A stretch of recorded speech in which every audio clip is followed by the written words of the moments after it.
Hello everyone and welcome to the Importance of Being Extraordinary series. Today we talk about enlightenment.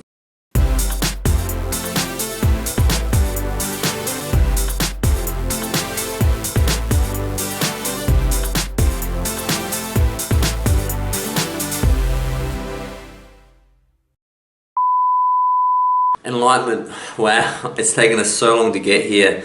330 days to get to enlightenment, but it's a process and I'm glad we're talking about it. So as always, I'm going to begin with a quote, and that quote is, "First enlightenment, then laundry."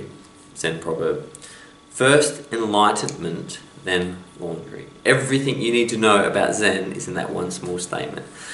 And what is it trying to illustrate? It's trying to illustrate that you live in this physical body and you can become enlightened at any time, but it's not this mystical, magical, wings spread out of your back and you shoot laser beams out of your eyes. It is simply a way of being, a way of living. It's available for all people in this moment, and you can be enlightened doing the laundry, mowing the lawn, all the unglamorous things you can imagine. You can do that with love, a sense of purpose and a sense of excitement and peace through enlightenment. So I know for me, the concept of enlightenment, before I started understanding what it really was just like in the Bible when Jesus went to heaven and Muhammad ascended to heaven, and you just think of like angels and ghosts and people flying.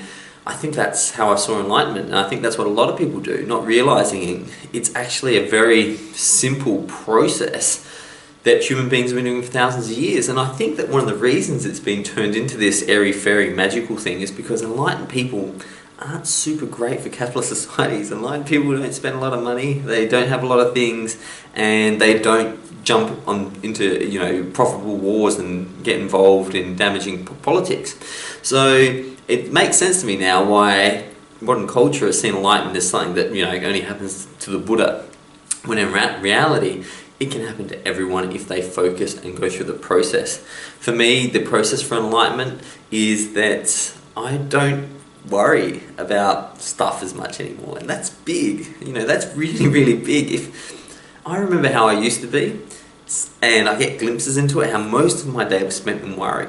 And having that removed from you is seriously, it's like losing 80 kilos. It's like you're just moving around with less and life seems that much more pleasant. People have noticed the changes around me, and whilst for some people it's not their cup of tea, they maybe prefer the old guy, I want to go party with the old guy, I'm much happier with the person I've become today. So we're going to go through enlightenment, we're going to break it down. So obviously the Buddha is the big ticket when we talk about enlightenment. In fact, the Buddha, the meaning of Buddha means enlightened one, and that's important to know because Siddhartha Gautama, who is the Buddha, the real name, is there can be many Buddhas. People think there's one Buddha. There has been many Buddhas, and there will continue to be many Buddhas, because once someone gets the title of a Buddha, it simply means they are the enlightened one.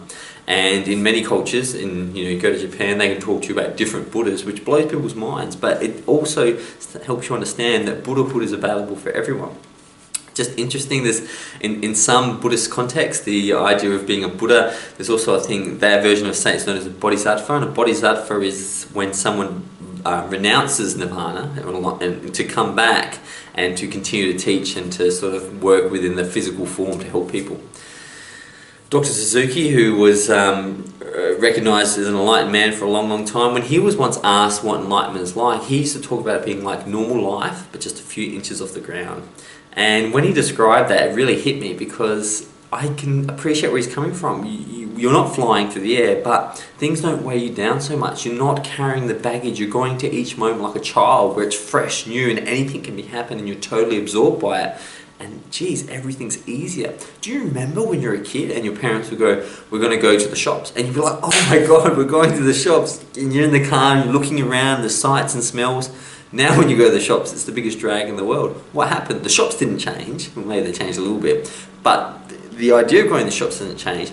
It's simply the way you approached it. And children, quite often, with Jesus saying to enter the kingdom of God, you should be like the children, really helps you understand the mindset of an enlightened individual. A true transformation. This is what enlightenment is. It's a true transformation. The ego dies, ego death, the ego dissolves, and when the ego dissolves, you become your true nature. And what is your true nature? Well, have a look around. Your true nature encompasses the multitudes of things around you. and your true nature is pure, and your true nature is timeless. And once you get that, that's a true transformation.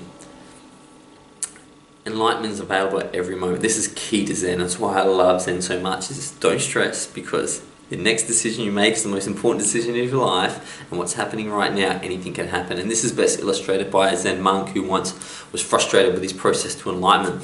Got out in a boat, went into a calm lake, and he meditated for days and days out in the calm boat where no one would disturb him. Meditating really, really hard. Then all of a sudden his meditation was broken as he felt a shadow move over him. That shadow was a large seagull who went "Ah!" over his head, and he was immediately enlightened. What that story illustrates is not so much that seagulls will make you enlightened, but enlightenment can come at any stage, and it could very well come through your normal interactions with everyday life. You don't have to stress out and meditate 6 hours a day to become enlightened. If you can become present, and remember that seagull that scared him, brought him straight back to the presence, which is enlightenment. Enlightenment can only happen in this present moment, and when you're with this present moment, that's enlightenment. As soon as you leave this present moment, that's not enlightenment. And what really enlightenment is staying with that present moment for as long as you can, perhaps your entire life. So there'll be signs. So the two signs I think Dr. Wayne Dyer talked about is things don't worry you anymore, and then slowly reality shapes to be marvellous. And I've really seen this in my life. I don't worry about things. But those things have also gone from my life as well. All those stresses, they're just not even there. Like, I can't find them. And that really has told me that my world is starting to change around me, and those things just aren't there. It's not that I don't think they're there. They're not there. And my reality is shaping towards my mindset. Understanding that pain can take you there. Eckhart Tolle's a great example of that. He just suffered so much in his mind. The mind snapped, and he went straight to enlightenment. So it's a great way to look at pain. When we have a lot of pain in our lives, quite often that's what drives you, whether it's the pain of being unfit and unhealthy and having a heart attack, and then you get healthy, or it's the pain of a relationship where you decide to look after yourself for once, but it's the pain of a job loss which makes you start fulfilling your dream. Pain is your direct line teacher to enlightenment. Nirvana. Now this is a concept that's really difficult to be able to understand, especially as a Westerner, because for often we've been told that Nirvana is like our form of heaven. When I say our form, the Christian idea of heaven, and it's not that simple. Nirvana is a state of being, a state of awareness. It's not a place. And where is it? It's, from a Zen perspective, it's now.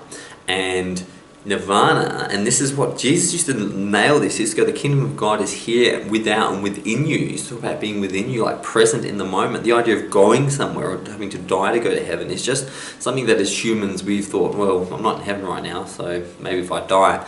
When the reality is that Nirvana can be brought into the present moment, and the happiness and joy and the bliss can come from being present and mindful. Don't stress, you've got many lives to get this done.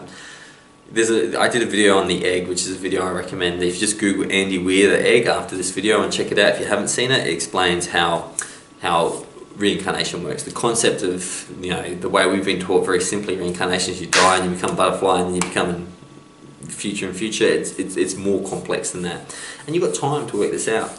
But as the Buddha said, the problem is you think you have time. So don't think, don't worry, don't stress, and become on your path to enlightenment. Don't stress about it. Don't think that you have time, but also know in your heart of hearts that you don't have to worry, because you do have many lifetimes to work this out. Don't take it so serious. Quite often when you meet enlightened people, they laugh. I remember seeing videos of Oso, the great mystic, who would play with candy and would laugh and giggle like a child sometimes. That's what it's all about. It's not a politician thing. It's not a stern, I am now the chairman of the blah blah. It's nothing to do with it. Although it's an enlightened process, the process we've been shown, which is becoming a celebrity or a CEO or a figurehead of moving up in the world, it's not like that. It's fun, it's happiness, it's joy. You can have a giggle and a laugh. And finally, I'm not saying it'll be easy, but I'm saying it'll be worth it.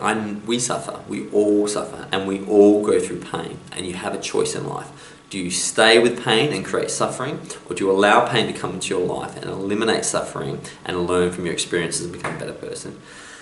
I feel like it's worth it. I feel like whether you've got a day left on this planet or 50 years left on this planet, I think it's totally worth it. And I believe you carry this on, whether it's through your children or whether it's through your future lives or whether it's through the community that you live in and the good works you do. Enlightenment is something to think about. I can tell you right now, your favourite TV show that's on tonight, the dinner that you're cooking, nothing is more important than thinking about where am I on this process. It's definitely something to think about. I can't wait to see you tomorrow. Until then, goodbye.